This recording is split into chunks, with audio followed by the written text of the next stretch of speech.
de número 6.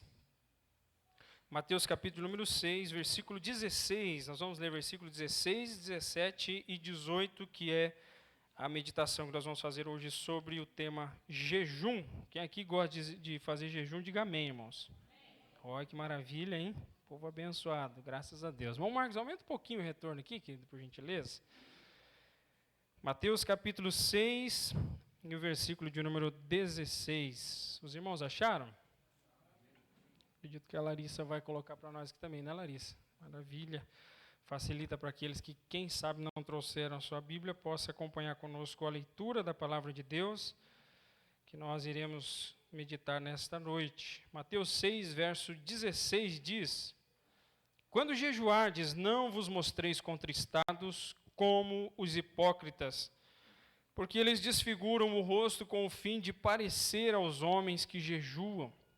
Em verdade vos digo que eles já receberam a recompensa. Tu, porém, quando jejuares, unge a cabeça e lava o rosto, com o fim de não parecer aos homens que jejuas, e sim a teu Pai em secreto. E o teu Pai que vê em secreto te recompensará. Amém, irmãos? Deixe sua Bíblia aberta, nós vamos orar agora e logo em seguida vamos meditar na palavra de Deus. Pai querido, louvamos ao Senhor mais uma vez em oração, agradecidos por estarmos aqui reunidos em Tua presença, Senhor. Todas as vezes que nos reunimos aqui nessa casa de oração, todas as vezes, Senhor, que juntos estamos no mesmo espírito, no mesmo propósito, o Senhor sempre fala aos nossos corações, Pai. E eu quero pedir que mais uma vez o Senhor, por intermédio da Sua palavra, possa falar conosco, Senhor, e produzir em nós consciência clara e objetiva sobre a Tua vontade, Senhor, revelada nas Sagradas Escrituras. A Bíblia aberta, sendo lida e estudada, é a propiciação, Senhor, que se torna favorável para nós, para ouvirmos a Sua voz aos nossos corações e sermos transformados por ela, Senhor. Fala conosco, é a nossa oração em nome do Senhor Jesus. Amém. Queridos, nós temos estudado nesse capítulo 6 a questão da prática da justiça, a justiça do cristão. E foram utilizados pelo Senhor Jesus aqui 3 exemplos do cotidiano da vida de piedade dos religiosos daquela época. Era muito costumeiro, como nós já citamos aqui, você ver um religioso judeu daquela época praticando as esmolas, ajudando as pessoas necessitadas. Você via isso com certa regularidade. Você também via com muita regularidade a prática das orações no meio do povo, dos religiosos, dos piedosos. E você também via o jejum acontecendo. Nós temos estudado aqui aquilo que Jesus tentou propor como uma atitude de exercício de piedade, mas com uma motivação correta. Nós já vimos aqui que no versículo 1 o Senhor Jesus vai dar uma advertência dizendo: gente, cuide para que a justiça de vocês, ele vai dizer, não seja feita diante dos homens com o fim de ser visto por eles.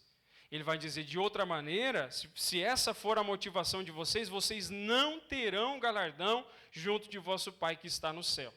E eu não tenho sombra de dúvida de que todos nós, sem exceção, cada cristão, ele batalha com isso no seu coração.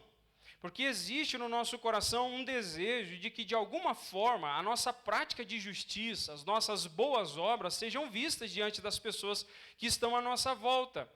E o grande problema aqui não é que o Senhor não queira que as boas obras sejam vistas. O Senhor deseja, Ele vai dizer para nós que as boas obras, como nós já fizemos esse comparativo no capítulo anterior, o Senhor deseja que as boas obras nossas, as obras de justiça, sejam vistas diante dos homens. O grande problema é a motivação do coração. É quando nós fazemos algo meramente pelo objetivo de que as pessoas vejam e olhem para nós e nos admirem por aquilo que nós fazemos. Nós queremos delas o reconhecimento por aquilo que nós estamos fazendo. Nós vimos aqui com relação às esmolas. Alguém que dá uma esmola, mas ele fica de olho para saber. Ele, aqui eu digo no sentido geral, tá? Ele e ela, dá aquela esmola e deseja muito que alguém esteja vendo aquilo que está sendo feito. E esses homens aqui, esses religiosos, nós não sabemos, como já estudamos, se Jesus falava em um sentido figurativo ou literal, que quando eles davam esmolas, eles faziam tocar trombeta diante deles, para que todo mundo visse que eles estavam entregando uma esmola. E o grande problema disso, Jesus está dizendo, eles estão fazendo isso, porque eles querem chamar a atenção das pessoas, e chamar a atenção das pessoas, e as pessoas olharem para eles fazendo isso, já é a recompensa deles. E o grande problema é o seguinte, Jesus está dizendo, se eles fazem com a motivação de chamar a atenção das pessoas, quando as pessoas olham e dizem assim, nossa, que pessoa piedosa, eles já receberam recompensa. E se a pessoa faz isso com essa motivação aqui na terra, quando chegar diante do Senhor Jesus, não tem galardão e não tem recompensa para ela dessa obra, porque ela fez com o coração errado. É por isso que nós vimos com a questão das esmolas, que nós devemos sim ajudar as pessoas necessitadas. E quando falamos de esmolas aqui, está se falando de dinheiro, né? Dinheiro. Pegar dinheiro e ajudar pessoas necessitadas. Pegar o dinheiro que temos, né? Que muitas vezes, graças a Deus, o Senhor concede que sobre pelo menos um pouco para poder contribuir e ajudar outras pessoas necessitadas, mas fazer isso de coração como ao Senhor e não como aos homens. Fazendo isso em secreto e deixando que Deus, naquele dia, Ele vai recompensar a cada um de nós. Irmãos, eu preciso dar uma advertência aqui, nós estamos num culto de ensino, que nós vivemos um dia onde nós somos tomados pela avareza, onde nós pensamos que o dinheiro que está no nosso bolso é nosso, mas eu já tenho refrisado aqui para os irmãos que a visão bíblica sobre o dinheiro é que nós que somos filhos de Deus, somos discípulos de Jesus Cristo, o dinheiro que está no nosso bolso é o dinheiro de Deus, que Deus nos dá para administrarmos com sabedoria, para suprir as necessidades do nosso lar, tá? Isso aqui é muito importante, suprir as necessidades do nosso lar, as necessidades básicas do nosso lar, alimentação, vestimenta, moradia, o dinheiro vem para isso. Mas, muitas vezes, o que sobra, nós tentamos gastar esse dinheiro sem levar em consideração que o dinheiro na nossa mão, que é o dinheiro de Deus, também tem que ser utilizado na prática da justiça e das boas obras, né? Então, o dinheiro que está no meu bolso, eu preciso, de alguma forma, separar algo para abençoar e ajudar outras pessoas. Irmãos, isso é muito importante. Porque tem gente que tem passado perrengue financeiro e não percebe que muitas vezes esse perrengue financeiro, essa dificuldade financeira, é por causa da avareza que está enrustida dentro do coração, né? Eu gosto sempre de lembrar que o mundo consumista que nós vivemos, ele faz um apelo para que nós possamos comprar e comprar e comprar cada vez mais. E muitas vezes nós vamos comprar muito mais do que nós precisamos, né? Eu não quero ter que visitar nenhum guarda-roupa lá para poder comprovar isso, né? Mas os irmãos sabem do que acontece dentro da sua casa, que às vezes nós compramos mais roupa do que vamos usar, né? Então nós temos que ter muito cuidado com isso. Nós temos que saber que por aquilo que nós colocamos a mão no nosso bolso e abençoamos a obra de Deus, dizimamos, ofertamos, ajudamos os necessitados lá que precisam, dá uma cesta básica, dá um par de roupas, alguma coisa que vai ajudar a pessoa nessa necessidade, faz parte da nossa responsabilidade cristã, tá? Isso não é um opcional da vida cristã. Sabe aquele opcional que você vai lá no buffet e você diz assim, eu só pego as coisas que eu gosto de comer? O cristianismo não é isso. Ou nós nos engajamos em tudo que as Escrituras nos ensinam e que Deus pede de nós, ou nós não somos cristãos. Os irmãos conseguem entender? Né? Que lá no buffet você chega lá e pega o que você gosta, pega arroz, feijão, pega frango, pega bife, e aí quando você chega no jiló, você diz, não, jiló eu não quero, né? Isso aqui eu não quero, isso é buffet. Mas o cristianismo não é assim. Quando nós nos abóbora, os irmãos estão revelando aí maus gostos, né? No cristianismo não é assim. Nós devemos entender que a realidade do cristianismo é toda ela. Nós nos abraçamos com as verdades cristãs e procuramos obedecê-las, tá? Então esse é o ponto importante aqui. Então eu quero que você reflita a respeito disso. Deus tem abençoado você financeiramente? Você tem conseguido suprir as necessidades da tua casa e do teu lar? Você tem percebido que tem sobrado dinheiro? Pega esse dinheiro e contribua na obra de Deus de alguma forma, dizime, contribua na obra do Senhor Jesus, ajude pessoas necessitadas, tá? Tenha isso no teu coração, porque isso faz parte da vida cristã e Deus nos julgará por causa disso também. Amém, irmãos? Tá aí um amenzinho michuruca, mas tá bom, né? Pelo menos entendendo tá bom, tá? O importante é que nós possamos compreender essas verdades profundamente no nosso coração. E quando Jesus segue, ele vai falar sobre a oração. Qual era o problema da oração? O problema não era orar, o problema era a motivação da oração. E Jesus vai dizer que essas pessoas, esses religiosos, oravam porque queriam chamar a atenção das pessoas que estavam à sua volta. E nós aprendemos aqui que Jesus vai dizer que nós devemos orar colocando o nosso coração em Deus. A nossa oração é direcionada a Deus. Nós não oramos para impressionar pessoas, nós não oramos para que a nossa oração chame a atenção de outras pessoas e elas olhem para nós e dizem, nossa, como você faz uma oração bonita? Não, nós não oramos para pessoas, nós oramos a Deus. Nós falamos com o Pai Celestial e o Pai que vem em secreto nos recompensará.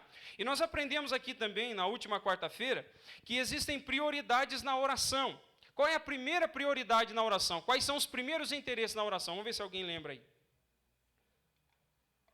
As primeiras prioridades na oração, os interesses de quem que tem que vir primeiro na oração? Reconhecemos a grandeza de Deus. E se reconhecemos a grandeza de Deus, quais os interesses que vêm primeiro então? Os nossos ou o de Deus? O de Deus. Nós aprendemos aqui que Jesus vai dizer que nós temos 3 preocupações que devem ocupar o nosso coração quando nós vamos orar. Primeiro, que o nome de Deus seja santificado em nós. O que isso significa? Significa que nós devemos a cada dia, em obediência a Deus e no poder da vida de Cristo em nós e do Espírito Santo que age em nós, vivemos cada vez mais de maneira santa. Tá? Irmãos, aqui eu abro sempre um parênteses, não é algo dizer que nós vamos ser perfeccionistas. Que alguém aqui dentro dessa igreja, inclusive eu, vai alcançar a perfeição e nunca mais vai pecar. Isso é utopia, isso é ilógico, não existe essa realidade. Enquanto vivermos aqui, somos sujeitos às falhas e aos erros e às vezes à desobediência à palavra de Deus. Pode acontecer conosco, mas não é isso que caracteriza as nossas vidas cristãs. Tá? Então, por isso, nós devemos orar sempre e pedir que Deus, pela sua graça, pelo seu poder, e nós, lendo a palavra de Deus e meditando nela, vivamos uma vida de transformação a cada dia. Tá? Não dá para acreditar que alguém vai passar 10, 20, 30 anos na vida cristã e vai continuar vivendo uma vida com mentira. Não dá para acreditar que alguém vai passar 10, 20, 30 anos na presença de Deus e vai continuar passando a mão no dinheiro que não é seu. Isso é incompreensível à vista da realidade do cristianismo. Nós temos que a cada dia mais sermos transformados e nos parecermos mais com Jesus. Esse é o objetivo das nossas vidas, tá? Nós temos que crescer e amadurecer a cada dia e nos parecermos mais com o Senhor Jesus. Esse é o objetivo que Deus deseja de nós. E na oração, os interesses do Pai, primeiro, que o nome dele seja santificado em nós, isso significa que a nossa vida tem que ser santificada a cada dia. Ele diz que nós devemos orar para que venha o reino de Deus. Nós falamos aqui que o reino de Deus, dentro da nossa realidade, nós vivemos dentro do reino de Deus aqui, mas ele ainda não se manifestou na sua plenitude. Então hoje nós desfrutamos de muitas bênçãos de Deus, mesmo vivendo nesse mundo caído ainda. E mesmo tendo esse corpo sujeito a falhas e a pecados. Mas chegará o dia em que nós veremos o Senhor Jesus Cristo vindo do céu e estabelecendo o seu reino aqui nessa terra, um reino de justiça. E aí então nós veremos na plenitude do reino de Deus o Senhor reinando sobre a terra. Irmãos, você deseja esse dia? Porque eu sempre gosto de lembrar que às vezes nós podemos estar se sentindo tão bem nesse mundo, nós podemos estar se sentindo tão confortáveis nesse mundo, que às vezes nós não desejamos a vinda do Senhor Jesus. Pode ser que nós estamos no melhor momento profissional, nós estamos no melhor momento com os melhores salários recebendo, nós podemos estar ministerialmente com uma vida progredindo, às vezes aquilo que nós estamos fazendo na igreja, o nosso trabalho na igreja está fluindo, mas irmãos, apesar de tudo isso, nós desejamos e devemos desejar a vinda do Senhor Jesus. Se você não desejar a vinda do Senhor Jesus, você sabe o que pode acontecer? Ele pode pegar isso que está no teu coração, que você tem transformado num ídolo maior do que ele, e ele vai reverter essa situação e fazer você se desgostar disso. O que eu estou dizendo para você? Acabou de casar, e às vezes o casamento é a coisa que traz mais alegria e se esquece de Cristo. Parece que a esposa ou o esposo é a melhor coisa que tem. O Senhor já começa a permitir circunstâncias dentro de casa para você ver. É bom, mas tem algo melhor vindo aí. Tá? É isso que o Senhor quer dizer para nós. Eu estou vivendo o melhor momento financeiramente e no trabalho, mas isso não se resume. Às vezes pode acontecer alguma coisa ali para que os nossos olhos se voltem para Deus e a nossa idolatria nas coisas dessa vida sejam quebradas. Amém, irmãos? Então, os interesses do Pai, o nome dele santificado em nós, o reino dele vindo e a vontade dele sendo feita. Irmãos, isso é importantíssimo. Nós vivemos um tempo onde a teologia no Brasil, quando se fala de igreja, as pessoas estão determinando e dizendo que Deus tem que fazer o que elas querem. Você pega igrejas que pregam a teologia da prosperidade, elas estão obrigando Deus a abençoar eles financeiramente e dar saúde para eles. E eles estão empurrando e colocando Deus contra a parede e dizendo que se Deus não fizer, ele está pego com eles. Mas aí quem que é Deus?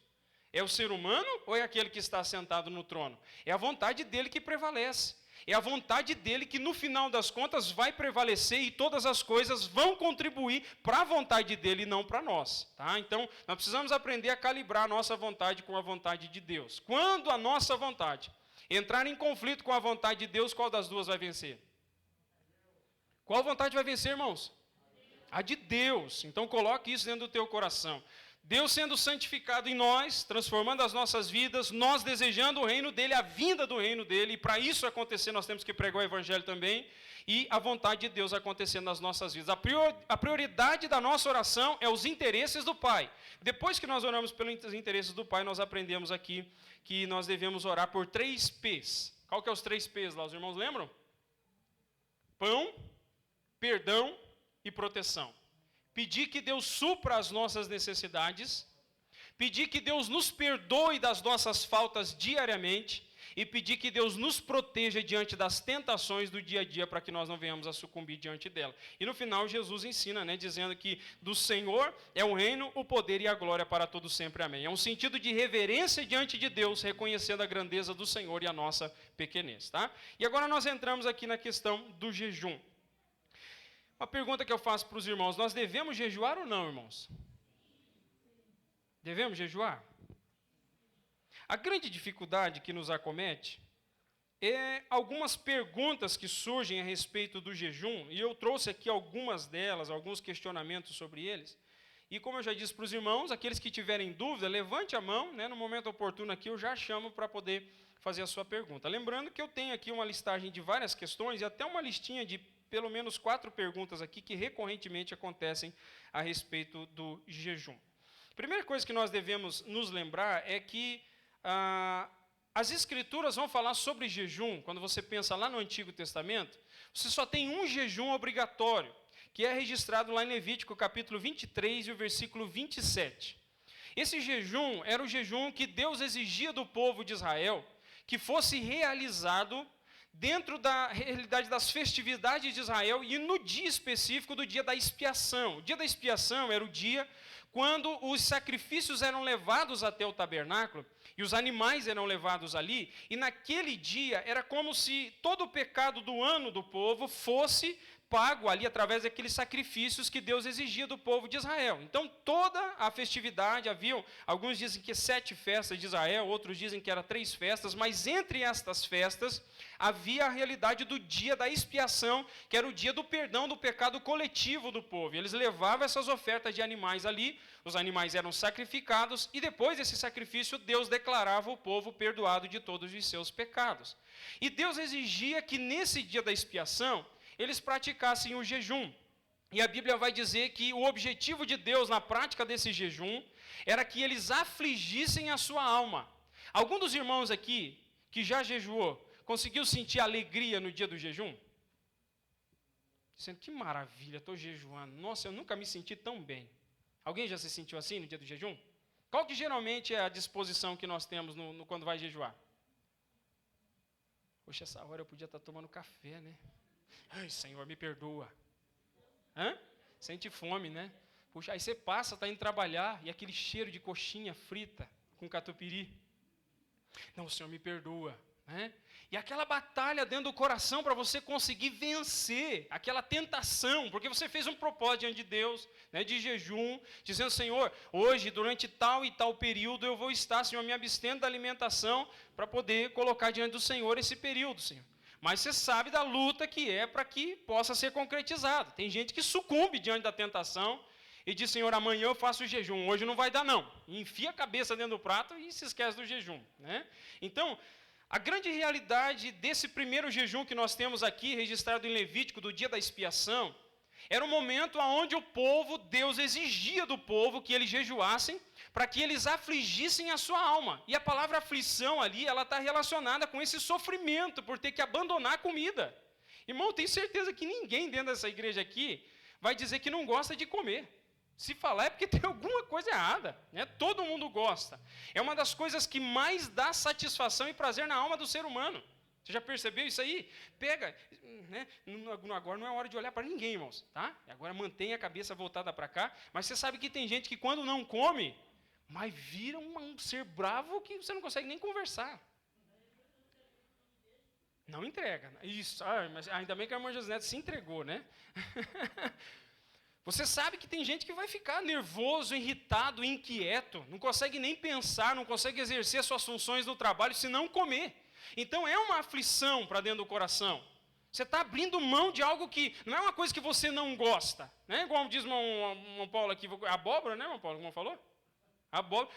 Não, estou abrindo mão, senhor, eu vou fazer jejum de abóbora. Isso não é esforço para ninguém. Né? Fazer jejum de jiló. Né? Quem gosta de jiló, tudo bem. Mas não é nenhum esforço. Mas quando você diz assim, Senhor, eu abro mão da minha alimentação, do meu café da manhã, do meu almoço, do meu café da tarde, até da minha janta, eu estou abrindo mão, Senhor, dessa alimentação, porque eu quero ter um momento de comunhão com o Senhor. Isso é difícil, e é como a palavra de Deus vai dizer para nós aqui, uma aflição da alma. Então, a primeira coisa que nós devemos nos lembrar é que nas Escrituras do Antigo Testamento, você só tem um dia durante todo o ano em que todo o povo de Israel era obrigado a guardar esse rito do jejum. Tá? Um dia, né, em todo o ano, que eles deveriam, todo o povo, jejuar. Então, era o dia da aflição daquele povo, que era quando eles se abstinham da questão da alimentação. Dentro do Novo Testamento, nós encontramos lá em Lucas capítulo 18, versículo 12, naquele contexto da oração do fariseu e do publicano, né, os irmãos se lembram que o fariseu está ostentando na oração e ridicularizando o publicano que está ali do lado dele? Ali ele vai dizer que jejua 2 vezes por semana. Aquele jejum que os fariseus praticavam, ele não era um jejum exigido pelas Escrituras. Era um jejum que os rabinos, né, desenvolveram ao longo dos anos, os seus métodos de jejum, e eles praticavam 2 jejuns durante a semana, que era na segunda e na quinta-feira. Então, eles tinham, os fariseus, por hábito de jejuar toda segunda e toda quinta-feira. O mais interessante é que o povo geralmente sabia que esses eram os dias dos jejuns. E qual que era o grande problema? Que sabendo que esses eram os dias dos jejuns dos rabinos, eles se aproveitavam disso e faziam aquilo que Jesus vai dizer. Eles agiam com maneira hipócrita e eles desfiguravam o rosto com o fim de parecer aos homens que jejuam. Imagine, irmãos, um fariseu hipócrita intencionalmente tentando demonstrar para as pessoas que ele está jejuando. Imagina a cara dele. Pensa aí, na tua mente. Como é que estava a fisionomia desse hipócrita, desse fariseu, quando ia jejuar? Provavelmente, irmãos, é aquela cara daquela pessoa com autocomiseração. Sabe? Quando você chega assim e pergunta, tudo bem com você? Mais ou menos. O que está acontecendo?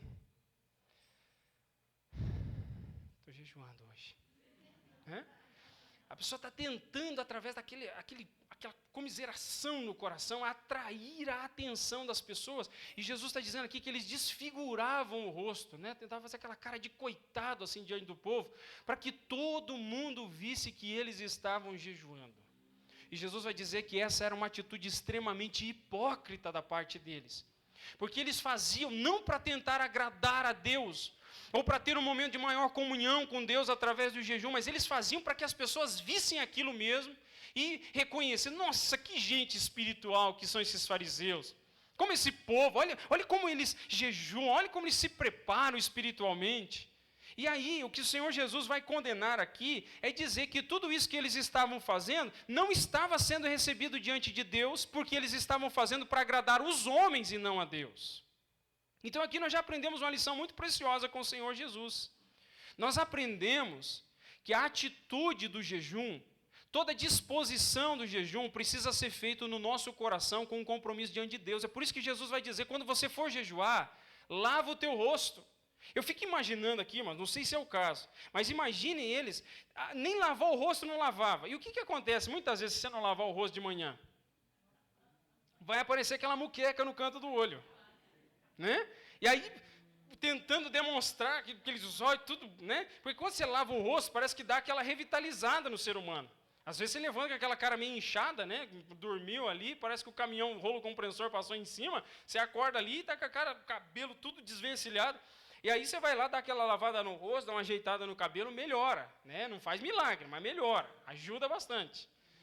E pelo menos dessa forma, as pessoas que te veem, elas percebem que você se preparou para aquele dia, né? Escovou o dente, arrumou, lavou a cara, penteou o cabelo, está pelo menos preparado para isso. Mas eu imagino, irmãos, que a intenção deles aqui era levantar de manhã e, quem sabe, nem lavar o rosto. Porque Jesus está falando sobre lavar o rosto aqui.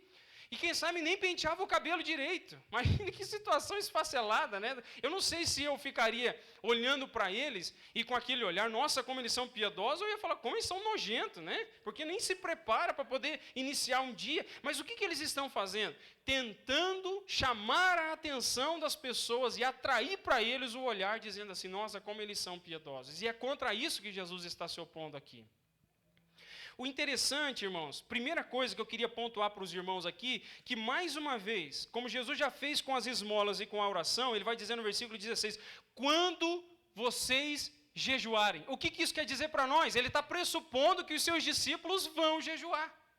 Aqui é o primeiro ponto que nós entramos. Porque muita gente pode ler as Escrituras e dizer assim, não, então nós não precisamos jejuar, porque não tem nenhuma obrigação nas Escrituras que diga que eu tenho que jejuar.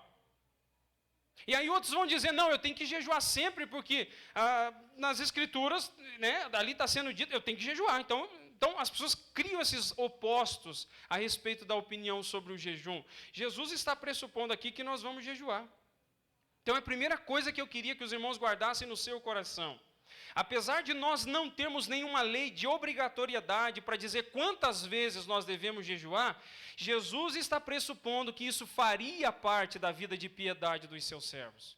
Depois, ali para o final da mensagem, eu quero refletir com os irmãos o porquê nós devemos, de alguma forma, reservar períodos de jejum e qual é o benefício disso para nós. Mas a primeira coisa é refletirmos que Jesus está pressupondo que os seus discípulos vão jejuar em algum momento. Tá? Tranquilo aqui, irmãos? Amém? Segunda questão é pensar em que momento, né, os judeus ali, o povo de Israel, eles jejuavam. Primeiro, a gente vê muitas vezes o povo de Israel jejuando em períodos de calamidade, em períodos de angústia. Você vai ver muitas vezes os salmistas, né, trazendo essa ideia de que eles estão se abstendo do alimento por causa do momento em que eles estão vivendo. Isso aqui é interessante, irmãos. Isso aqui é até uma questão biológica. Há casos e casos também, né? Mas tem gente que, quando ela passa por momentos de muita angústia, de muito sofrimento, ela não consegue comer, ela perde completamente seu apetite. Né? Tem gente, tem uns que nem sofrendo amargura não perde o apetite, né? Come até, mas repete, né? Come até o teflon da panela, se deixar. Mas você tem esses momentos de grande angústia na alma do ser humano que ele perde totalmente o desejo pela alimentação. Ele fica tão afligido, ela fica tão afligida, tão angustiado de alma que diz assim, eu não quero me alimentar. A família chama, vem comer, e a pessoa não vem. E você percebe nas Sagradas Escrituras que muitos desses que tiveram esses momentos de angústia, aproveitaram muitas vezes esse momento de não conseguir, de aflição, ali, de não conseguir se alimentar direito, para aproveitar, para consagrar a Deus aquele momento de tristeza. E dizer ao Senhor, Senhor, eu não consigo sentir nem apetite no momento desse de aflição, e eu quero então reservar esse período de abstinência da alimentação para consagrar diante do Senhor. O meu sofrimento tem sido tão grande, Senhor, que eu perdi o apetite, mas eu não quero, Senhor, tratar essa perda de apetite inutilmente, mas eu quero consagrar, Senhor, ao Senhor e dizer que eu estou jejuando diante do Senhor e pedindo a Tua ajuda e a Tua graça sobre mim. Isso é muito precioso, irmãos, muito precioso.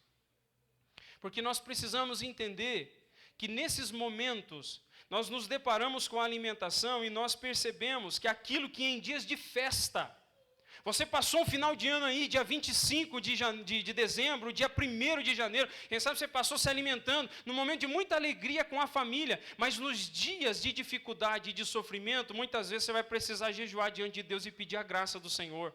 Porque mesmo que você coma, parece que a alegria não volta. Então você vai dizer, Senhor, eu não quero, Senhor, pegar um alimento que pode de alguma forma trazer somente um pedacinho de alegria no momento do sofrimento, mas eu quero abrir mão do alimento físico pelo alimento espiritual. Eu quero que o Senhor me supra o coração nesse momento. Eu estou dizendo isso para você, meus irmãos, Porque nós sabemos que durante o percurso da nossa vida, dias difíceis virão. Dias de angústia virão. E você pode se lembrar, por exemplo, do Davi, quando ele cometeu o seu pecado diante de Deus e adulterou com a Batseba, teve um filho com ela, e o filho está entre a morte e a vida. E o que acontece com Davi? Ele come ou não come? Ele mantém-se sem comer. E ele está pedindo a Deus e clamando a Deus, ele está com jejum e está em oração. Ele errou, ali é um pecado que Davi cometeu. Mas ele vai diante de Deus pedir a graça e a misericórdia do Senhor. Quando a criança morre, o que ele faz? Aí o rapaz se levanta, vai lavar o rosto, tira o mocotó, né? Se prepara e vai comer. E todo mundo olha para ele e diz assim: Davi, o que você está fazendo? Ele falou assim: gente, eu estava orando e jejuando enquanto a criança estava viva. Agora ela morreu. Ela não vem mais para mim, ela não volta mais, mas eu vou até ela, então eu vou me levantar e vou seguir a vida, e vou comer, e vou me alimentar. Os irmãos estão entendendo, irmãos? Haverão dias difíceis das nossas vidas, que muitas vezes o jejum será uma ferramenta de alimento espiritual para o nosso coração abatido naquela hora. Eu quero que você guarde isso no teu coração, porque isso pode servir para você em dias de batalhas e de lutas. Amém, irmãos?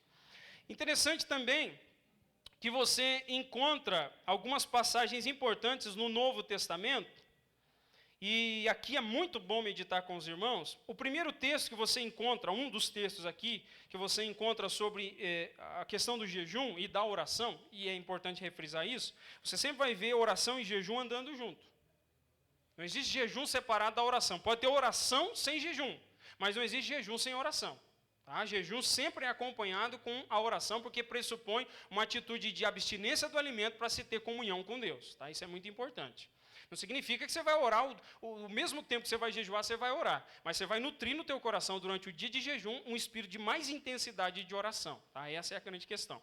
Você encontra em Atos dos Apóstolos, capítulo 13, um momento onde a liderança espiritual da igreja de Antioquia está orando e jejuando. E enquanto eles estão orando e jejuando, o Espírito Santo de Deus traz ao coração deles a incumbência de enviar Barnabé e Saulo numa viagem missionária. Então aqui é muito interessante, irmãos, porque nós que trabalhamos na liderança na casa de Deus, nós que somos igreja de Deus, pode ser que haverão momentos que nós teremos que, como igreja, orar e jejuar de maneira mais intensa e de maneira mais coletiva. E aqui vou abrir um parênteses aqui, para não deixar para o final, já vamos resolver essa situação agora. Porque você vai olhar lá, tá, mas nós vamos fazer um jejum coletivo? Mas Jesus está falando que tem que ser feito em secreto. Tem dificuldade nessas duas questões? Jesus está dizendo que tem que ser um jejum em secreto ao Pai. Mas e se a gente fizer um jejum de toda a igreja aqui? Disser, irmãos, domingo tal, todos nós, a igreja do Guilhermina vai estar em oração e jejum durante o dia todo. Tem algum problema com isso? Não, a igreja está incumbida, está envolvida nisso. Não tem ostentação de ninguém. Alguém se achar, não, eu vou jejuar melhor do que o outro. Mas todo mundo vai jejuar, vai se abster do alimento. Então nós estamos no mesmo propósito. Então é interessante que em Atos você encontra essa intencionalidade do jejum, que é uma atitude da igreja, e ali, mais especificamente, da liderança, mas nós entendemos que a igreja está no mesmo propósito, de orar e jejuar por questões específicas. É interessante que você viu no ano passado, alguns momentos onde se havia um clamor à igreja do Brasil para estar orando e jejuando em favor do Brasil pela questão da pandemia. Tá? Então a igreja está naquele mesmo propósito, orando e jejuando por isso. Tá? Então você encontra essa característica de jejum também dentro das Sagradas Escrituras. Vamos tratar aqui mais uma questão. Tem uma passagem de Mateus capítulo 17, o versículo 21, se alguém quiser acompanhar a leitura aí, eu vou ler com os irmãos. Mateus 17,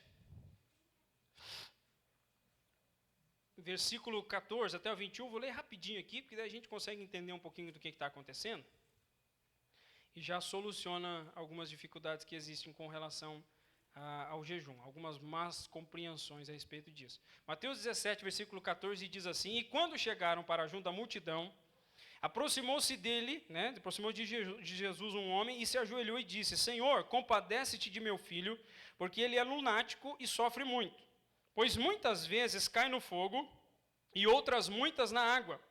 Apresentei-o a teus discípulos, mas eles não puderam curá-lo. Jesus exclamou: ó geração incrédula e perversa, até quando estarei convosco e até quando vos sofrerei? Trazei-me aqui o menino. E Jesus repreendeu o demônio, e este saiu do menino, e desde aquela hora ficou o menino curado. Tá? Os discípulos receberam um menino que estava, né, com aquele problema, e não conseguiram, né, expelir aquele problema do menino. E eles ficaram curiosos, porque Jesus veio e expeliu, né, tirou aquele problema do menino. E aí chega no versículo 19. Então os discípulos, aproximando de Jesus, perguntaram em particular: Senhor, por que motivo nós não podemos expulsá-lo? E Jesus diz assim, e ele lhes respondeu: por causa da pequenez da vossa? Então Jesus está tratando do problema da fé deles, tá? Vamos pegar essa parte aqui, que isso aqui é muito importante. Ele diz: pois em verdade vos digo que se tiverdes fé como um grão de mostarda, direis a este monte: passa daqui para acolá, e ele passará. Nada vos será impossível, mas esta casta não se expele senão por meio de oração e... Tá, aqui é importante, irmãos, porque eu já vi bastante gente derrapando nessa passagem aqui. E por que derrapando? Porque tem algumas pessoas que querem ter um período de oração e de jejum, e eles acham que quando eles terminarem o período de jejum e de oração, eles vão vir com tanta carga de poder que eles vão sair derrubando todo mundo, expulsando demônio, curando, fazendo milagres e uma porção de outras coisas. Mas se você perceber o contexto aqui, oração e jejum está relacionado à atitude interna do coração da pessoa que ora e jejua, para que ela tenha a sua fé fortalecida em Jesus Cristo, e pela fé fortalecida em Jesus Cristo, quando ela se deparar com uma questão difícil, ela tem tanta fé em Cristo que ela ora e aquela pessoa sai dali curada. Tá? Aqui é o ponto importante, irmãos, porque eu não consigo uma ilustração aqui, né, mas é como se você pensasse em alguém que levantou da oração e do jejum e está vertendo unção nele. Né? As pessoas pensam assim: nossa, fulano saiu lá do monte, né? E eu já vi bastante gente se debatendo com a questão do monte, porque acha que o monte é o lugar onde tem mais espiritualidade,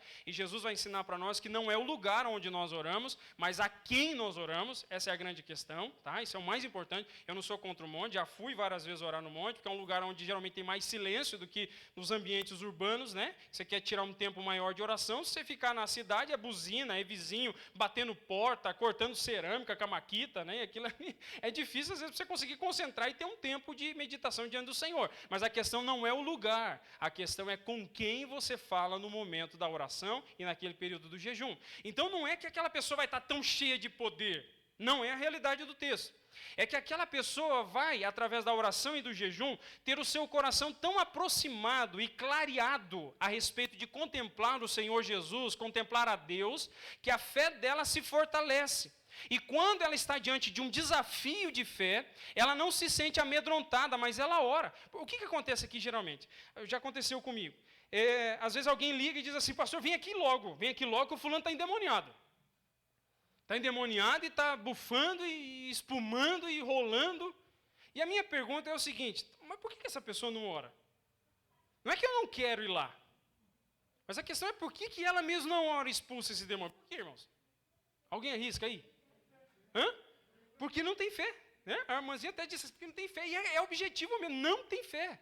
Porque a questão, irmãos, não se trata... O pastor é mais ungido. O pastor está espumando óleo ali. Não é a questão, irmãos. A questão é de ter fé.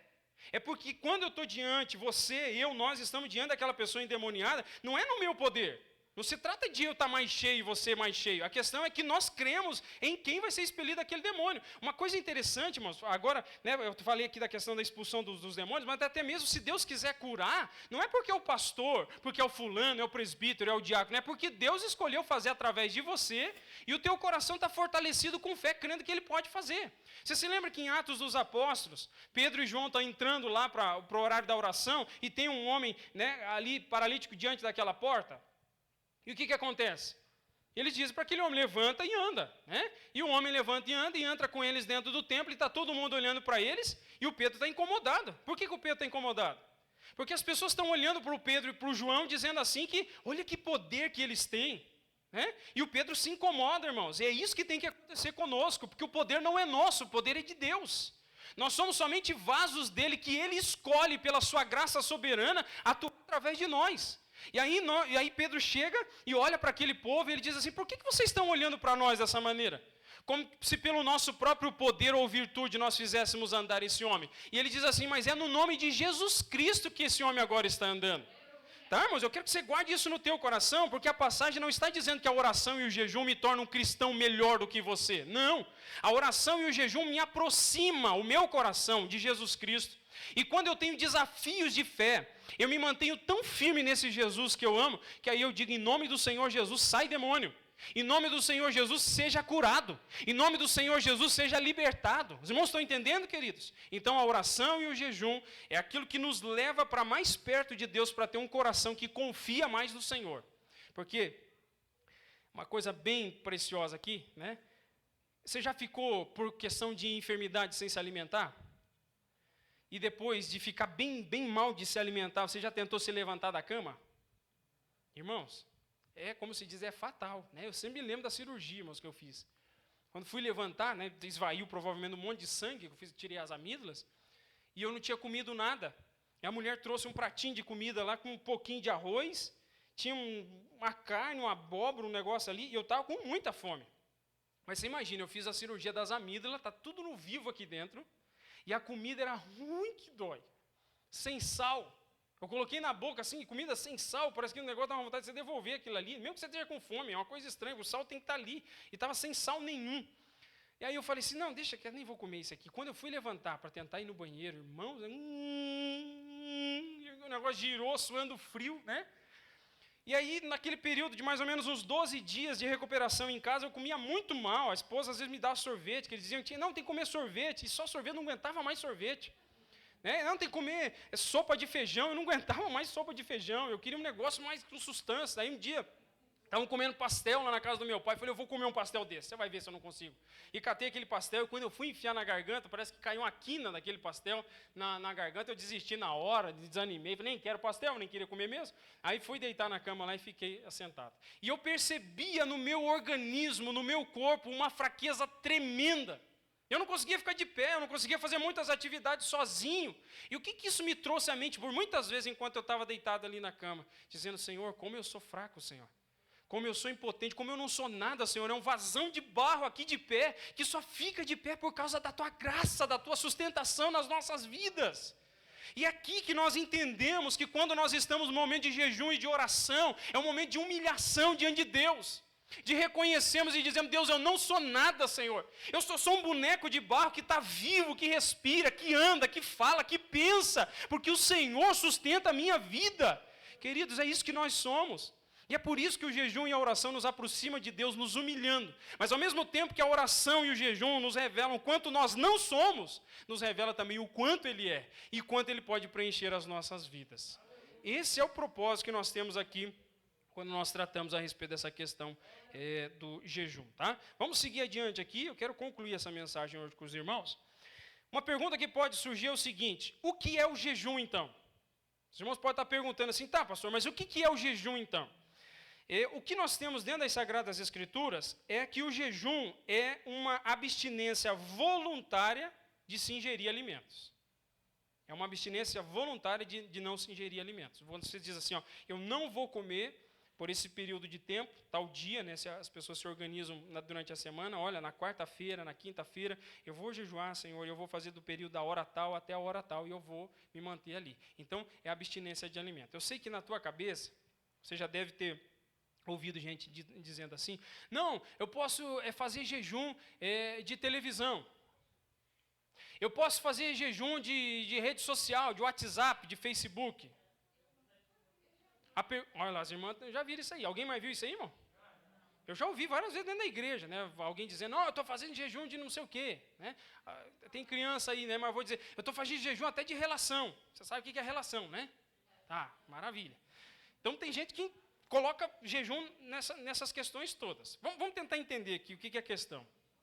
Quando as Escrituras falam de jejum, sempre está relacionado com alimentação. Sempre está relacionado com alimentação. Então, quando nós dizemos assim, eu vou fazer um jejum, isso pressupõe que nós estamos fazendo aquele jejum e nós não vamos comer, nós não vamos ingerir alimento. Tá? A irmã levantou lá, pode fazer pergunta, querida. Ui, essa pergunta é boa. Uhum. Os irmãos ouviram aí a pergunta da nossa irmã? Como é que eu faço jejum se eu tenho problema de diabetes, às vezes eu tenho que ingerir alguma coisa, né, ou outros problemas de saúde, tá? Então, só vamos definir aqui, é pressão alta, né, outros os problemas aqui, não pode deixar de comer. Mas vamos entender que, então, jejum é de alimento, tá? Depois nós tratamos das outras questões. Não estou dizendo que não seja bom, né, se abster de rede social, que não seja bom se abster de outras coisas. Não, é importante também, mas não dá para chamar de jejum, porque o jejum, segundo as Escrituras, é alimento e água também, tá? E tem discussão, mas Jesus jejuou 40 dias e 40 noites, era só comida ou tinha água também? Qual que é a resposta? Não sei, não estava lá. Né? Então, não tem como eu dizer para os irmãos com toda certeza se foi com água ou sem água. O certo é que não tinha comida. Tá? Então, essa é a grande questão. Por que se indaga? Porque 40 dias sem tomar água, provavelmente tinha morrido de desidratação. Tá? Então, esse às vezes usa o debate. Mas, para mim, a água... Vamos fazer um teste aqui com os irmãos aqui. Faz um jejum durante o dia inteiro e só toma água. O que vai acontecer? Você vai pegar nojo de água. Porque, de alguma forma, se tiver aquela tentação de dizer, eu vou saciar minha barriga com água, então. Né? Tenta ficar tomando água. Daqui a pouco você tem nojo de água. Você está vomitando água. Tá? Mas a questão do alimento, não. Então, para mim, vamos trabalhar com a questão do alimento. Se quiser colocar água junto, põe. Se não, vou tomar água, para mim é indiferente. A questão é a abstinência do alimento. Aquilo que me traz aquele prazer e satisfação no momento da alimentação. Mas a nossa irmã coloca algo importante, irmãos. E alguém que tem problema de saúde não pode ficar sem se alimentar. Aqui é interessante, irmãos, porque eu acredito aqui, digo eu, tá? É o meu posicionamento diante dessa questão aqui, vocês podem ouvir outras pessoas falando a respeito do assunto, mas o meu posicionamento é o seguinte: o quanto é necessário você ingerir para poder tomar aquele medicamento ou para manter glicemia, enfim, né, manter a questão em ordem. Aí é uma coisa de sinceridade diante de você e do Senhor. Se você disser, olha, se eu tomar meia xícara de café e eu comer meio pedacinho de pão, já é o suficiente. O problema é alguém dizer assim, eu preciso comer 5 pão de manhã, eu preciso comer 2 pratos de comida na hora do almoço e 5 pedaços de bolo à tarde. Mas eu consigo jejuar, além disso aí. Aí está de brincadeira, né? Mas a questão é o seguinte, se eu consigo, com o mínimo de alimentação, ingerir aquele mínimo de alimentação e tomar o medicamento, mas me abster daquilo que eu queria comer. Tá? A grande questão aqui, eu queria comer mais. E todo mundo quer comer mais. Tem uma coisa interessante no estômago, quando você está comendo principalmente alguma coisa quente, ele dilata o teu estômago e você vai comendo e comendo e comendo, que você só para quando acontecer com os israelitas, sair pelo nariz. Né? Porque está dilatado e a comida vai vindo, vai vindo e vai vindo. Tanto que se você fizer o seguinte, você comer e fala assim, eu vou esperar uns 5, 10 minutinhos aqui para ver se eu quero comer mais, provavelmente você não vai comer. Porque daí o estômago, né, ele contrai de novo e fica no tamanho adequado, você vai sentir saciedade. Olha a dica aqui, irmãos, para emagrecimento, irmãos. Olha que maravilha. Tá? Então, geralmente o organismo trabalha dessa forma. Então, o que eu diria para a irmã? O quanto é necessário ingerir para que eu possa fazer uma abstinência daquilo que eu queria, né, a distinção entre o que eu queria e o que eu preciso. Eu preciso tomar meia xícara de café, estou usando aqui uma ilustração, e comer meio pedaço de pão já é o suficiente para mim tomar aquele medicamento, porque se eu tomar o medicamento vai trazer problema para mim dentro do meu organismo. Aí, irmãos, é uma questão de foro íntimo entre você e o Senhor. Né? Você sabe o quanto você precisa, mas você também sabe o quanto que você quer. Você tem que abrir mão daquilo que você quer, tá? E às vezes na questão ali não daquilo que precisa. Pois não, amor Juscelino? Consagração. Puxa, irmãos, isso aqui dá uma outra quarta-feira. Mas a questão de consagração, primeiro a gente tem que desmistificar, a gente falou na escola dominical um tempo atrás sobre isso, que nós, nessa nossa geração, a gente é muito judaizante. A gente consagra copo d'água, a gente consagra celular, a gente consagra instrumento, a gente consagra o microfone, a caixa de som. Isso aí não é correto diante da Escritura do Novo Testamento, irmãos. Consagrar coisas não é o costume. Não é o costume, porque Deus não abençoa coisas, Deus abençoa pessoas. Então, a consagração nas Sagradas Escrituras, ela está mais relacionada à unção que diz respeito, você vai encontrar isso no Novo Testamento, principalmente nas cartas pastorais, você vai encontrar a unção acontecendo somente na consagração de obreiros oficiais da igreja. Tá? Então você está consagrando aquela pessoa, vai ser um diácono na igreja, está sendo consagrado para servir como diácono na igreja. Vai ser um presbítero, está sendo consagrado para ser um presbítero. Vai ser evangelista, está sendo consagrado para ser um evangelista. Vai ser pastor, vai ser consagrado para ser um pastor. Então é a consagração de pessoas para o exercício daquela função. Porque pensando num sentido geral, todos nós fomos consagrados a Deus. Todos nós. Todos nós fomos separados para o serviço do Senhor. Pensa na consagração do Antigo Testamento. Você tinha o tabernáculo, dentro do tabernáculo você tinha o altar do sacrifício, no átrio exterior, lá no átrio, no lugar santo, você tinha a mesa dos pães, você tinha o candelabro, você tinha o altar do incenso. Aí quando você entrava no Santo dos Santos, você tinha a Arca da Aliança ali dentro. Todos aqueles utensílios eram consagrados e separados para serem utilizados exclusivamente pelo Senhor, na Antiga Aliança. Na nova aliança, o que nós temos é o chamado e a consagração, a separação de pessoas. Então, no sentido geral de consagração, todos nós fomos consagrados para a utilização de Deus. Nós somos instrumentos de Deus. Nós somos utensílio de Deus, pensando nesse sentido. E a consagração, mais especificamente, seria de pessoas. Tá? Sei que às vezes a gente fala assim, domingo vai ter uma consagração. Né? Mas nada mais não estou dizendo que esteja errado chamarmos, mas biblicamente falando, essa palavra não seria mais correta a ser utilizada. Nós vamos ter um momento lá de jejum e de oração, nós vamos ter um momento lá de oração, nós vamos ter uma reunião de oração, seria o nome mais correto para ser utilizado. Não sei se ajudou, irmão Juscelino? Tá? Seria o que nós temos aqui dentro do Novo Testamento. Tá? Então, o que é o jejum? É a abstinência voluntária da alimentação. Eu não vou comer, ou eu não vou comer aquilo que eu queria comer, né, mas come aquilo que precisa para manter o organismo ali, para tomar algum medicamento, mas eu abro mão da alimentação em nome daquele período que eu estou fazendo ali. Pois não, irmão Paulo? Tem pessoas que dizem que também é jejum quando você fala, eu não vou comer carne vermelha por uma semana. Uhum. Olha, irmão Paulo. A Marcela falou uma verdade ali, irmão. Não sei se os irmãos ouviram. O irmão Paulo falou se fazia abstinência de carne vermelha. A Marcela falou, nós estamos já faz tempo, isso aí só no frango, né, Marcela? Nós já não aguentamos mais. Carne em geral. Né? Vou comer só, vou ser vegetariano. Então, vou me abster da carne ali. Irmãos, eu acredito que aí a gente começa a tentar fazer especificação de alimento e aí a gente pode cair em milindre. Né? A gente pode cair em milindre. Eu acredito que se há jejum, tem que ser uma abstinência completa do alimento ou daquilo que eu quero, tá? Como eu disse, vamos tirar o que é necessário, como a irmã perguntou. Precisa comer para manter o organismo e tomar medicação, então se alimenta.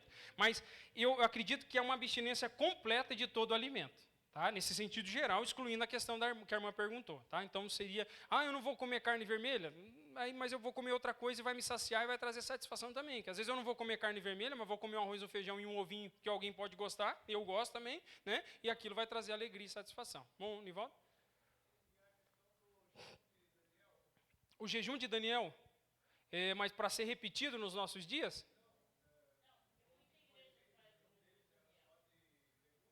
Sim. Ali, na verdade, as pessoas chamam de jejum de Daniel, mas a gente não encontra no livro um jejum de Daniel. Ali é um segmento... esqueci a palavra mais correta lá, mas ele optou por comer um determinado tipo de alimento em detrimento do outro. É a mesma coisa do vegetariano. Não vou comer carne, vou comer só os outros alimentos ali que têm esses nutrientes. Ali, então, não é uma abstinência da alimentação, como o jejum. Ali é uma troca de tipo de alimentação. O que Daniel está tentando fazer é não se misturar. Ali tem um conteúdo religioso, irmãos, por detrás. Tá? As carnes eram oferecidas aos ídolos, então ali Daniel está se abstendo, não é somente assim, eu não quero comer carne aqui, Daniel fazendo birra, né? Mas ele dizendo assim, essas carnes elas têm uma conotação religiosa, então ele diz assim, eu não vou comer essas carnes, eu vou comer somente das hortaliças ali que são servidas, porque não tinha nenhuma conotação religiosa, tá? Então essa é a questão do Daniel. Propósito particular, não aconselho que seja repetido. Jejum de Daniel...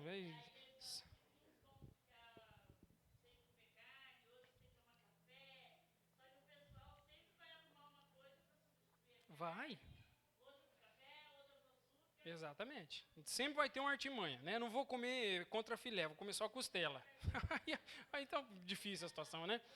Então, para mim não. Vamos corrigir aqui. Para as escrituras, irmão, jejum é a abstinência da alimentação. Se eu trocar a alimentação, o médico me mandou comer só isso aqui, eu estou fazendo jejum. Isso não é jejum, só estou trocando o hábito alimentar. É o que está acontecendo, tá? Pois não, Manigélia.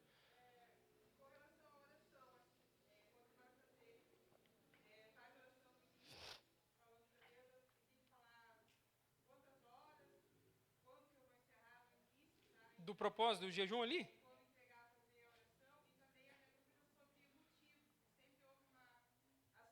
Por que jejuar?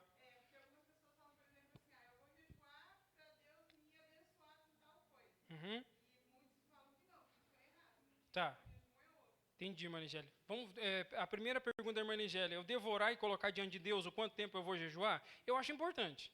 Porque eu não estou dizendo diante de Deus somente, eu estou dizendo diante de mim mesmo, eu estou assumindo um compromisso com Deus. Então, muitas das coisas que nós dizemos diante de Deus, é como diz o salmista, né? Digo a minha alma. Né? Então, você está dizendo para você mesmo, você está assumindo um compromisso, uma aliança diante de Deus. Então, tudo que você fala com a boca, você não fala só a pessoa que te ouve, você fala a você mesmo. Tá? Então, essa é a grande questão. Então, é importante. Eu sou do porém que é correto dobrar o joelho e dizer, Senhor, eu estou iniciando esse propósito de jejum diante do Senhor e eu desejo, Senhor, ir até a hora tal. Tá? É o meu desejo. Então, você coloca diante do Senhor e faz dessa conformidade. A segunda pergunta é sobre o motivo de jejuar. Tá. Deixa eu só ver aqui se nós estamos caminhando aqui.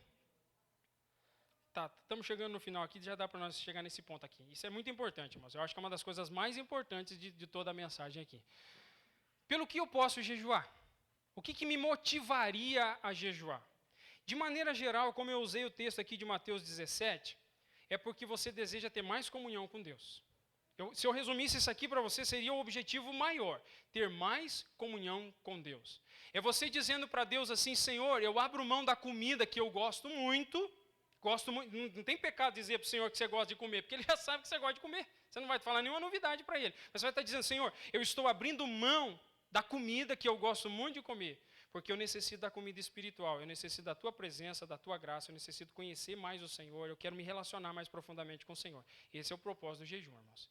Existem dois propósitos aqui, eu achei interessante, estudando sobre essa questão, que o pastor John Piper coloca. Ele diz que tem um que é um sentido positivo e tem um outro que é um sentido negativo. Primeiro, ele diz que no sentido positivo, o jejum, eu jejuo porque eu anseio por Deus.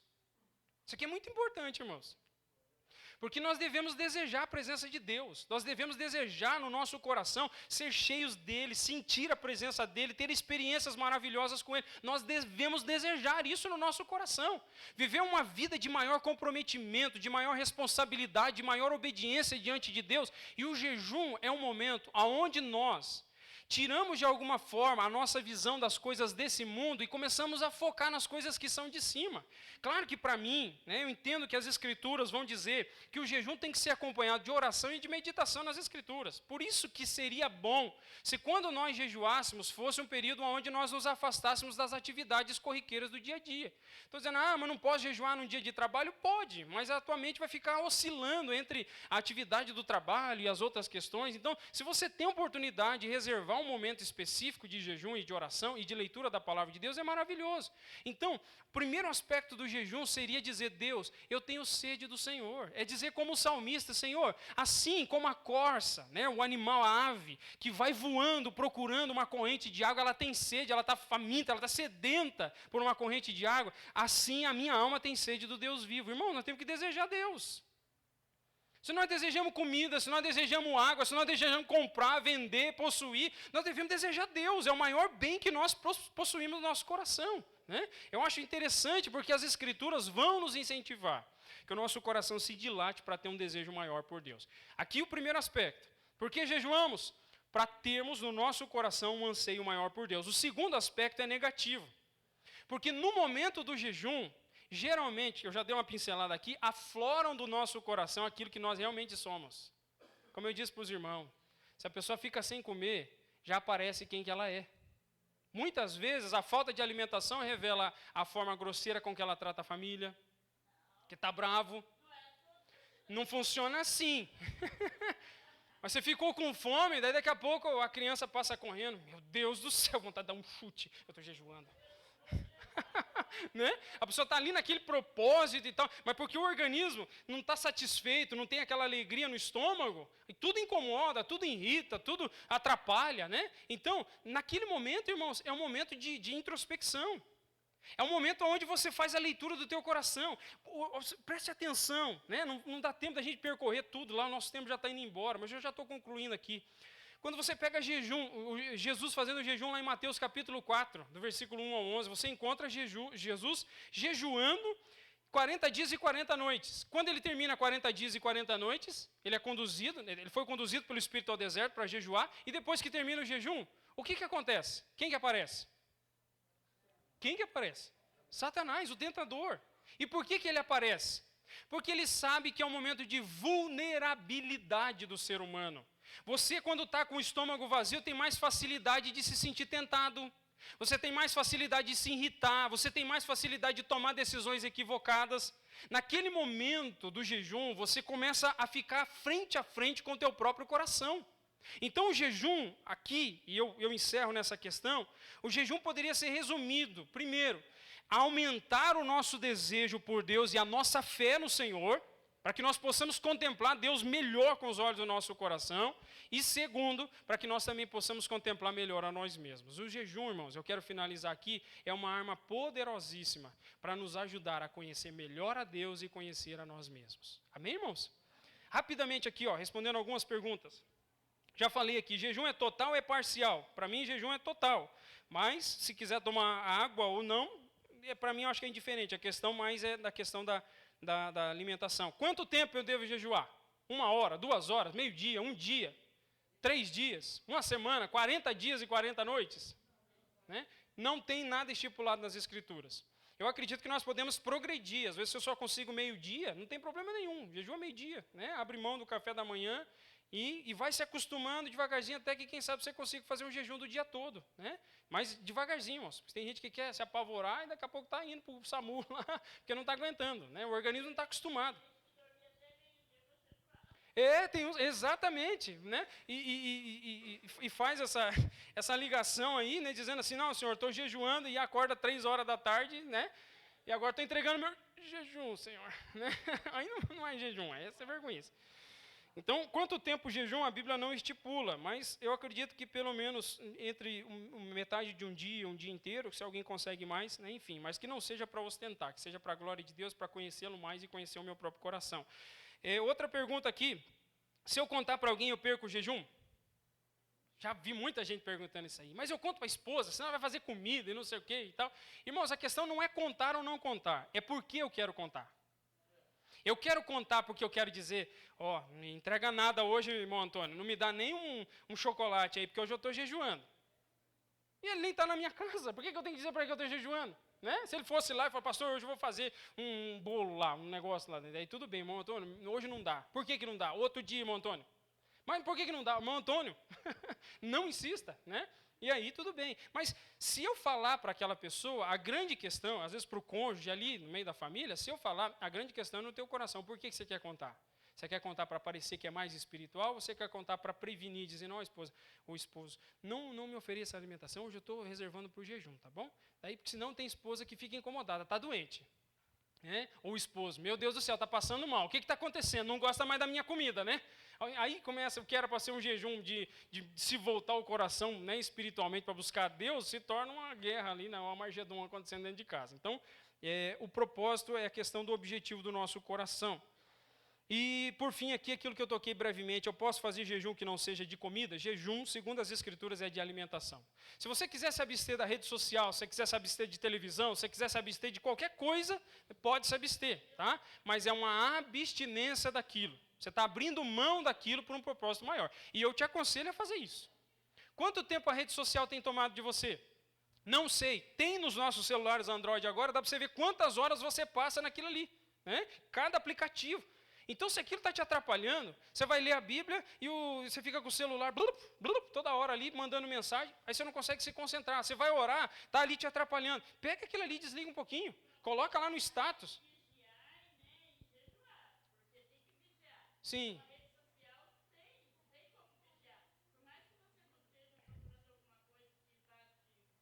Distrai. Pode distrair. Então, mas imagina aqui, você está em oração com Deus aqui. Ô Senhor, meu Deus e meu Pai. Só um pouquinho, Senhor. Ô, Senhor, o que eu estava dizendo mesmo é... Então, Senhor, está orando sobre isso aqui, que ele agrada... Dá para orar assim, desse jeito, irmão? Desliga, irmão, desliga. Né? Vai fazer o jejum, vai passar durante o dia lá, desliga mesmo. Né? Ah, vai ficar bravo. Eu não estou nem aí se ficar bravo comigo. É 2 serviços. Ficar bravo e depois eu vou explicar para a pessoa e dizer, eu não podia atender, que estava com algum problema. Irmão, nós temos que ter. Se nós temos responsabilidade com a rede social de responder às pessoas, e o nosso Deus? O Senhor é menos importante, nós devemos abrir mão do Senhor para poder responder mensagem. E quando não tinha isso aqui, como é que a vida acontecia? Né? É igual, às vezes eu desligo propositalmente lá a questão da internet, e falo assim, se alguém precisar, o que vai fazer? Vai ligar. Né? Não, mas se desligar, vai acontecer alguma coisa, e se eu morrer? Vai acontecer alguma coisa, eu não vou poder socorrer. Né? Então, quando nós reservamos o momento para estar diante do Senhor, desliga. Então, tem alguma coisa na tua vida que está te atrapalhando de ter mais comunhão com Deus? Alguma coisa que puxa o teu coração? Cria um limite naquilo ali. Diga assim, eu vou fazer uma abstinência disso. Não chame de jejum, porque jejum, como nós vimos, é questão da comida. Mas se abstenha de tudo aquilo que pode, de alguma forma, seduzir o teu coração e atrapalhar você de ter comunhão com Deus. Amém, irmãos? Pois não, Antônio.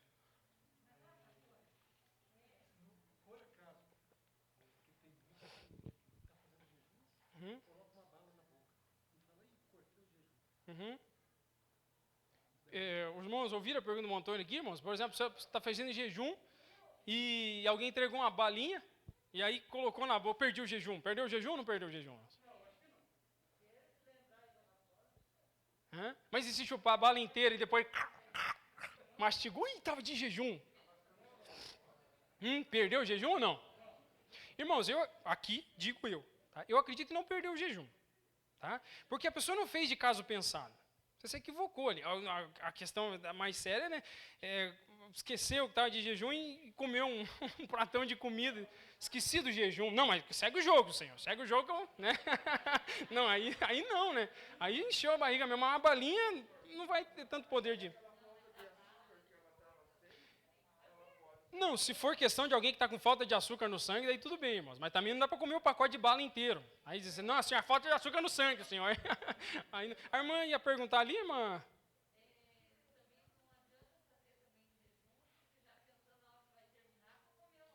Essa é uma guerra, irmãos. Né? Foi isso que a irmã perguntou?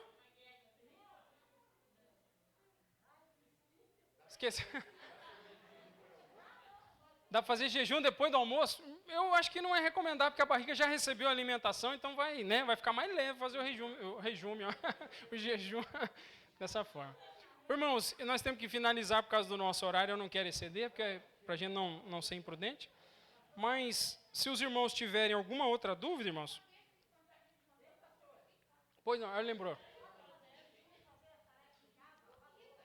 Você pode fazer jejum e fazer as tarefas de casa? Pode, irmão, pode, não tem problema nenhum. Né? O que eu falei para os irmãos, a sugestão é que procure ter um momento de jejum que seja bem específico, né? Que tenha aquele momento de abstinência. Mas às vezes, irmãos, pela nossa realidade do dia a dia, às vezes nós não vamos conseguir ter todo esse tempo. Às vezes não vamos conseguir ter a metade de um jejum bem reservado, ter um momento de oração, e às vezes nós temos tarefas durante o dia que não vai facilitar. Não é pecado nenhum. Né? A questão é a abstinência da alimentação, a questão de firmar um propósito no coração, que a gente está fazendo aquilo para poder ter uma proximidade maior do Senhor, né? Aproveitar para o nosso coração também ser iluminado diante dele. Esse é o propósito, objetivo do jejum. Amém, irmãos?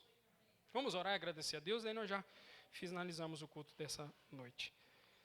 Senhor, nós queremos te agradecer, Senhor, pela meditação da tua palavra, de podermos entender, Senhor, um pouquinho mais deste exercício espiritual que é o jejum, Senhor. Nós sabemos, como vimos aqui, estudando junto com os irmãos, as dificuldades que muitas pessoas enfrentam, porque às vezes olham para o jejum, Senhor, com uma visão distorcida, às vezes não tem uma compreensão clara a respeito daquilo que as Escrituras revelam, mas hoje, Senhor, na limitação que temos, conseguimos, Senhor, entender um pouquinho mais sobre esse assunto tão importante, Pai. Eu sei que é uma luta para todos nós, quando nós nos dispomos a jejuar, quando nós nos dispomos a abrir mão, Senhor, de algo que é muito bom para nós. Nós gostamos de comer, de se alimentar, Mas nós entendemos também pela Tua palavra que quando nós abrimos mão do alimento físico, nós estamos, Senhor, Pai, abrindo os braços para receber o alimento espiritual, Pai. Que o Senhor possa estimular o nosso coração para termos uma vida de maior constância no jejum. Que não seja para nós nenhum motivo de ostentação, de tentarmos dizer às pessoas que somos mais espirituais do que ela, porque como vimos aqui, o jejum e a oração, eles nos levam diante do Senhor num estado de humilhação e de completa dependência da Sua graça, Pai. Que o Senhor possa ungir, Senhor, os nossos corações, a nossa mente pelo Teu Espírito Santo, nos levando a compreender, Senhor, os momentos oportunos para jejuar, Senhor. Que o Senhor seja conosco, é a nossa oração em nome do Senhor Jesus. Amém, irmãos?